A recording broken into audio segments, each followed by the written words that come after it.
ይውለ ትውስታ ትዝታ ምናምን የሚሉ ሰዎች ለምሳሌ የካዛንቺስ ትዝታ ምናምን የሚሉ ሰዎች እነሱ እዚህ ሲኤምሲ ነው የሚኖሩት። እዛ ከመቃብር ቦታ የማይሻል ቦታ ላይ የሚኖሩት ግን ያ ኑሮ የመረራቸው ሰዎች ናቸው የሚኖሩት። እዛ ቦታ ላይ የሚኖሩት ሰዎች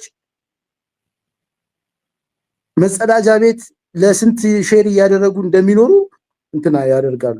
ለነዚህ ሰዎች እነሱ የፋንታዛይዝ የሚያደርጉት የካዛንቺስ የአራዳ የውቤ በረሃ ምናምን የሚሉት ትዝታ የነዚህ የነዋሪዎቹ ትዝታ አይደለም።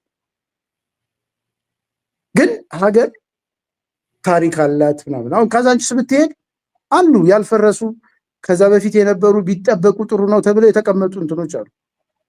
የፈረሱት ግን በፍጹም ድጋሚ ልታያቸው የምትፈልጋቸው አይደል። በቃ በምንም በእድሜ ይሁን በምን ምናምን ሆነው ደቀው አልቀው የሰው ልጅ እዚህ ውስጥ ይኖራሉ የምትላቸው ናቸው። ካዛንቺስም ፒያሳም የፈረሱት ቤቶች። እነዚህ ቤቶች ቅርስ አድርገን እናስቀምጥ የሚሉ ሰዎች ድሮ ራቁት መሄድ ትክክል ነበር ብለው የሚያስቡ ሰዎች ናቸው።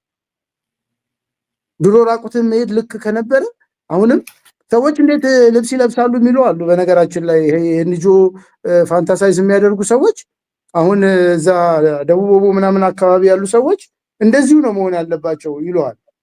እነሱ ለብሰው ዘንጠው ከረባት አድርገው እየሄዱ እዛ ያሉት ሰዎች ግን ራቁታቸውን እንዲኖሩና የነሱ የቱሪስት አትራክሽን እንዲሆኑ የሚፈልጉ ሰዎች አሉ። ይሄ ይሞራል። ኤንጂኦ ምንም ነገር ሊል ይችላል። በነገራችን ላይ አሁን ጊቤ 1 2 ምናምን እየተባሉ የሚገነቡት ምንድነው የኃይል ማመንጫ እንትኖች በሙሉ ኤንጂኦዎች ሲቃወሟቸው የነበሩ ናቸው። ምን ነው ስትላቸው እዛ ያሉት ሰዎች ጋር ይጎዳቸዋል ምናምን ይለዋል።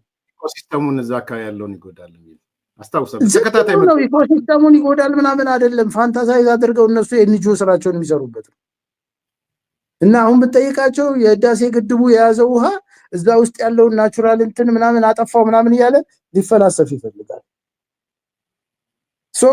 አሜሪካን ስትሄድ ግን ኦቨርዳምን የተገነባበትን ኤሪያ ምናምን ላይ ግን እሱ ላይ ኮሜንት አያደርግም።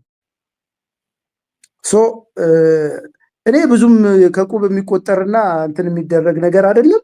በመጀመሪያ ደረጃ አምነስቲ ኢንተርናሽናል ሌሎቹን እንተዋቸውና አርክቴክት ዮሐንስና ግርማ እንዴት ነው በደንብ ነው የምንነጋገረው። ትላንትም አብረን መኪና ላይ ይህንኑ እያወራን ነበር የምንለው። የሚሰጣቸው ኮሜንቶች ፕሮፌሽናል ናቸው። እሱ ባለሙያም ስለሆነ የሚሰጣቸው ነገሮች አሉ። ግን አንዳንድ ፐርስፔክቲቮችን ሚስ ያደርጋል። እኔና እሱ እኮ አንድ ፓርቲ ነው እንጂ እኮ አንድና ያው አይደለም። ስለዚህ አንድ ፓርቲ ውስጥ መኖር አንድና ያው መሆን ማለት አይደለም። ግን ይሄ ማለት ግን እኔና ዮሐንስ በብዙ ነገር እንለያያለን ማለት አይደለም። ለምሳሌ እኔና እሱ ብንለያይባቸው አንድ ነገር ብነግር ቅርስ ምናምን እሱ ትምህርቱም ቅርስ ጥበቃ ምናምን ስለሆነ ለቅርስ በጣም ብዙ እንትን ያደርጋል። እኔ ብዙም እንደዚህ አይነት ቅርስ ምናምን የሚባሉ ነገሮች ብዙ አፒል አያደርጉኝም፣ መብቴ ነው። ስለዚህ እኔ ኢዜማ ፖሊሲ አውጥቶ በቅርስ ጉዳይ ላይ በቃ ጎበዝ ኢዜማ እንዲህ ነው ብሎ አቅጣጫ እስኪሰጠኝ ድረስ ማይ ፐርሰናል ኦፒኒየን ኢንታይትል ፎር ዛት። ስለዚህ የፐርሰናል ኦፒኒየንን በፈለኩት ጊዜ እሰጣለሁ፣ እሱም የፈለገውን ይላል ማለት ነው። ስለዚህ እኔና እሱ ብዙም ምን የሚያለያየን ነገሮች የሉ። የፖሊሲ አቋሞች ወጥ ሆነው የኢዜማ በሚሆኑበት ጊዜ ደግሞ የኢዜማ አቋም ይሆኑና የኢዜማ አቋም ብለን በጋራ እናራምዳለን። ከዛ ውጭ ግን በፐርሰናል ጉዳይ ላይ መብራት ወደ ላይ ይበራልና ወደ ታች ለምን አይበራ ምናምን የሚባል ክርክር እኔና ጆን ልንከራከር እንችላለን። በአጠቃላይ ግን ኮሪደርን በሚመለከት ልዩነት የለም። ኬዙን አሳነስከው። የከተማ አሁን ለምሳሌ እኔ ውስጥ የቀራል አርክቴክት ዮሐንስ ከናገረው ፒያሳ ያን ስሜት ነበረ። ማታ ስትሄድ አሁን ባዶ ነው የሚሆነው አለ። ባዶ ያ ትውስታ ያ ምናምን የሚፈጥርብህ ነገር አለ እንደ አንድ የአዲስ አበባ ሰው። እውነቱን ልክ ነው። ግን እሱ ምን መሰለ ጊዜያዊ ነው። ለምሳሌ አሁን ቤቶች አሉ፣ ቤቶች እየተሰሩ ያሉ አሉ። አሁን ቤቶቹ ስለሌሉ ነዋሪ የላቸውም ማለት ነው። ስለዚህ ቤቶቹ ገና እየተገነቡ ነው ያሉት።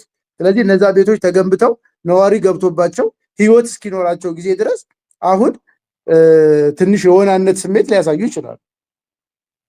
ይሄ ኢሚዲየት ኢምፓክቱ እሱ ነው። ሎንግ ተርም ኢምፓክቱ ግን እሱ አይደለም።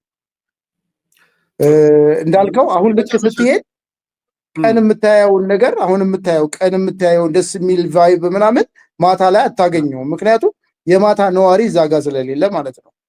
ድሮ ቲሩም ገብተው እዛ አካባቢ የሚያመሹት ሰዎች እዛ አካባቢ ያሉት ሰዎች አሁን የሉም። ምክንያቱም ሰዎቹ የሉም። ሶ አሁን ቦታዎች አሉ ተለይተው